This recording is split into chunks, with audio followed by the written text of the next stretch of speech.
नमस्कार बच्चों, excellence explore में आपका स्वागत है। बच्चों, हमने क्लास 9 का चैप्टर नंबर 8 स्टार्ट कर रखा था और मैंने उसमें पार्ट 1 अपलोड कर दिया है। आज बच्चों हम सेकंड पार्ट के अंदर बात करेंगे गति के नियम की। और बच्चों, गति के नियम में सबसे पहले मैंने बताया था आपको कि गति के बच्चों कितने नियम है। टोटल 3 नियम है। कितने नियम है? 3 नियम है, जो कि किसने दिया था बच्चों?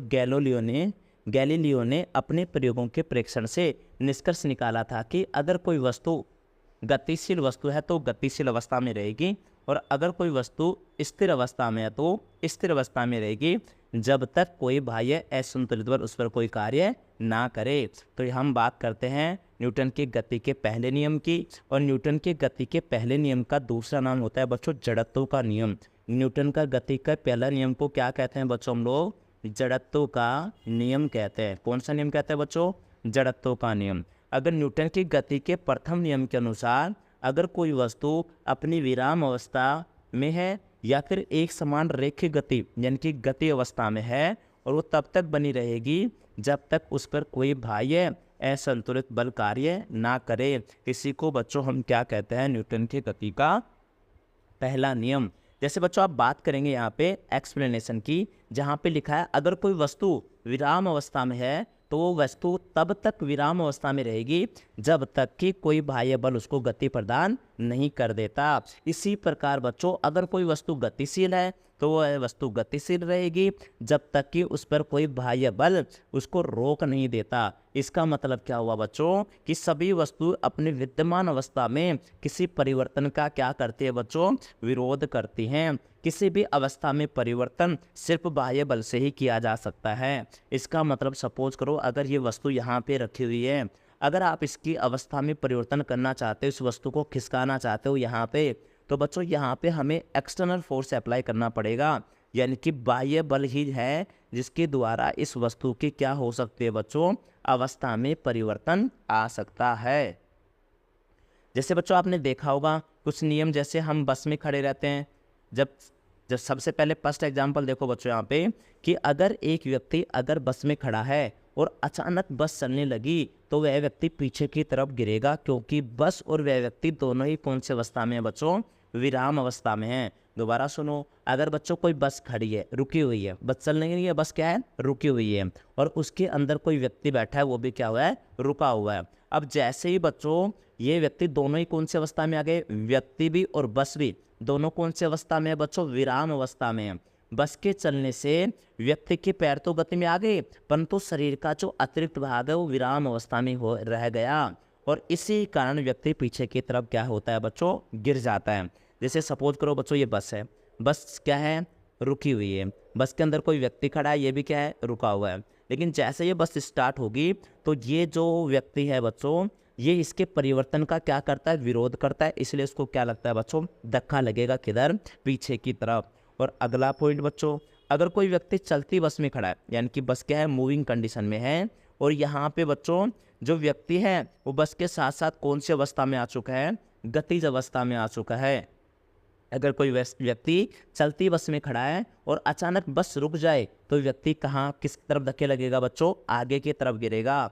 जब तक बस चल रही होती है तब तक व्यक्ति भी क्या करता है बच्चों? गति करता रहता है। क्या करता रहता है? गति करता रहता है। लेकिन अचानक अगर ब्रेक लगाते हैं तो इससे व्यक्ति के पैर की तो विराम अवस्था में है, लेकिन परंतु उनका शरीर गति में ही रहता है। इसका मतलब आपको इतना बताना है कि बस अगर चल रही है तो व्यक्ति भी कौन सी अवस्था में आ जाता है? गतिज अवस्था में आ जाता है। लेकिन जब ब्रेक लगाया जाता है तो व्यक्ति उसके होने वाले परिवर्तन का क्या करता है? विरोध करता है, जिसके कारण व्यक्ति क्या करता है बच्चों? आगे की तरफ गिरता है। तीसरा आता है बच्चों गीले कपड़ों को। जब गीले कपड़ों को तार पर सुखाने से पहले कपड़े को कई बार झटकने से पानी की बूंदें क्या होती है बच्चों? नीचे गिर जाती हैं, और कपड़े क्या होते हैं बच्चों? जल्दी सूख जाते हैं।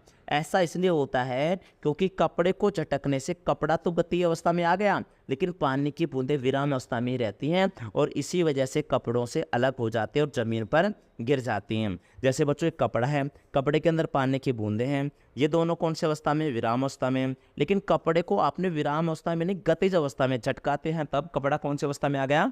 गतिज अवस्था में आ गया।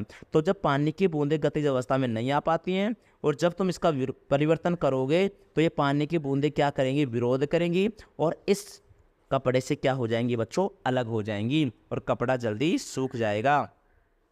कारों में जो सीट बेल्ट लगाया जाता है बच्चों, वो यात्रियों को अचानक ब्रेक लगने से जब आगे झटका लगता है, आगे की तरफ जाते हो तो उससे बचाता है कौन बच्चों, कारों में सीट बेल्ट। तो वहाँ पे भी कौन सा बल लगता है बच्चों, कौन सा गति का पहला नियम लगता है, जिसको हम कहते हैं जड़त्व का नियम।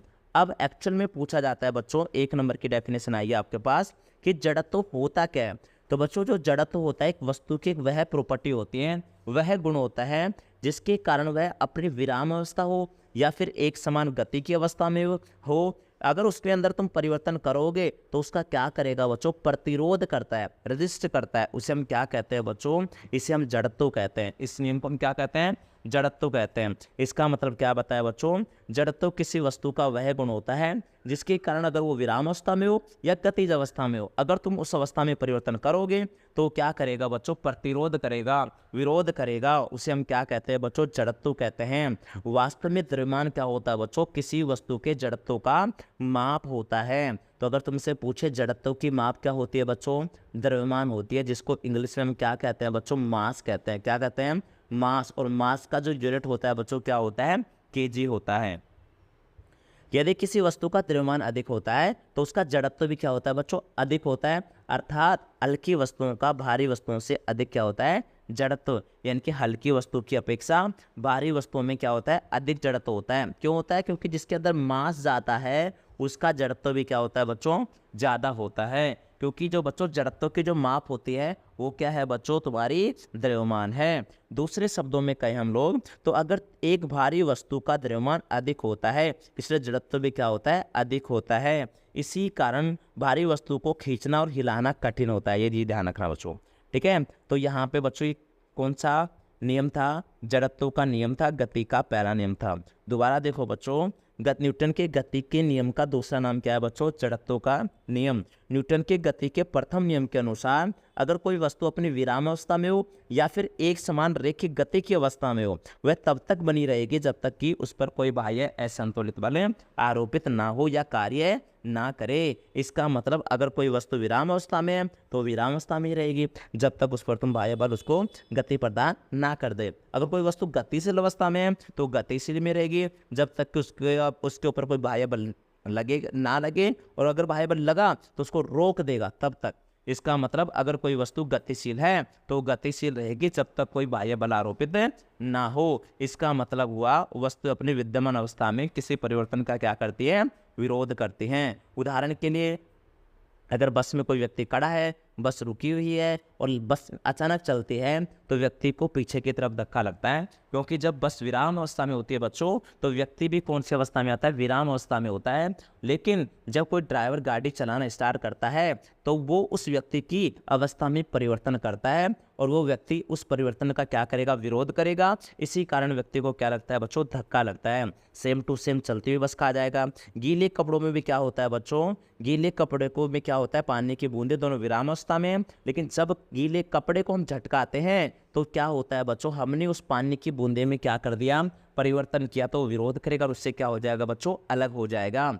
एक बच्चों ब्रांचेज आते हैं, पेड़ की शाखाएं आते हैं और यहाँ पे क्या लगे हुए हैं बच्चों, पत्तियां लगी होती हैं। जब हम इन ब्रांचेज को, शाखाओं को हम क्या हिलाते हैं तो पत्तियां क्या होती हैं बच्चों, नीचे गिर जाती है। क्यों, क्योंकि दोनों विराम अवस्था में, हम उसके परिवर्तन का क्या कर रहे हैं, विरोध कर रहे हैं। इसी कारण क्या होता है बच्चों, पत्तियां नीचे गिर जाती हैं। एक और है बच्चों, सपोज करो आप कैरम की गोटियां की सबसे नीचे वाली गोटी पर टकराने से नीचे वाली गोटी शीघ्रता से डेरी से बाहर आ जाती है। नीचे वाली गोटी के बाहर आ जाने के बाद शेष गोटियां अपने जड़त्व के कारण लंबवत दिशा में नीचे की ओर गति गिर जाती हैं। सपोज करो बच्चों ये गोटियां रखी हैं, गोटियां में जो नीचे वाली गोटियां अगर मैंने इसको मारा तो ये बाहर निकल जाएगी और ये सारी की सारी गोटियां नीचे के नीचे रह जाएंगी। तो यहाँ पे भी कौन सा फोर्स लगता है, कौन सा नियम लगता है बच्चों, गति का पहला नियम। अब बच्चों नेक्स्ट पार्ट में हम बात करेंगे गति के सेकंड नियम की।